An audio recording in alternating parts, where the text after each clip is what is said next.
For this circuit I have to find the current through 4 ohms resistance I, and for that I have to use source conversion technique. So what I can do in this problem, I cannot change this branch. This branch has to be kept intact because this is the branch we are interested in, but the remaining ones I can change as I need for the source conversion. So let's first change this one. Let's first change this one. There is a current source and a parallel resistance, so I will convert it into a voltage source and a series resistance. So the direction of the current here is downwards, so the voltage source's polarity will be downwards. It will be, so that will be there, plus minus plus, and then this goes there and there, and then like that, and this one comes down. So this is 4 ohms, 5 ohms, and this is the parallel path, parallel current source. This part, basically the current source and the parallel resistance converted into a voltage source and a series resistance. So this value stays the same, and then the voltage source value will be 5 times 2 I times R, that is 10 volts. So that's there, and here this part I will change it into a current source and a parallel resistance. So what I am trying to achieve here is I am trying to achieve current sources in parallel. So let's see where I go with this. So this one will become, the 10 ohm resistance will stay 10 ohms, and the current source, which will have upward direction because the voltage polarity is plus here, down here, minus here, so that will be 20 divided by 10, that is 2 amps. So that's the value of the current source.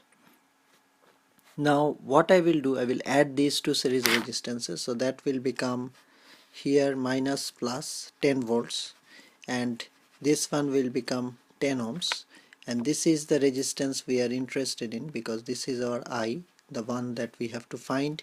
And then here we have now 10 ohms there as the parallel resistance, and this is the current source, which is 2 amps.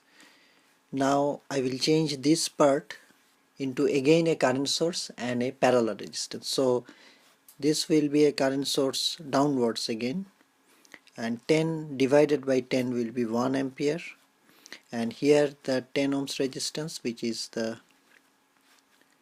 and the 4 ohms resistance. So basically this 10 ohm resistance is this 10 ohm resistance, and there is 10 ohms here, and then 2 amps. Now we have current sources in parallel, so we can just add them up according to the direction, add or subtract. It's just two current sources in parallel, and like that there is no intermediate voltage source in series. So basically no resistance in series or anything. So basically we have few parallel branches, so the current sources can be added or subtracted depending on the direction. It's like voltage sources in series. So basically this one will be now 2 minus 1, because so this one is downwards and this one is upwards, so this will be upwards 2 minus 1, that is 1 ohms, and then I can find the parallel equivalent of these two. This is 10 ohms, this one. So 10 parallel 10 is 5, half of that. I won't touch the 4 ohms because that is the current we are interested in. So that's 5 ohms there, and then 4 ohms.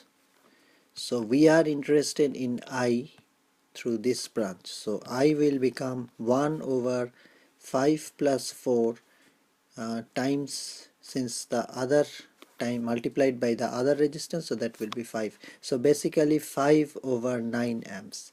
That is the value of the current that we started to find, that we wanted to find in the beginning.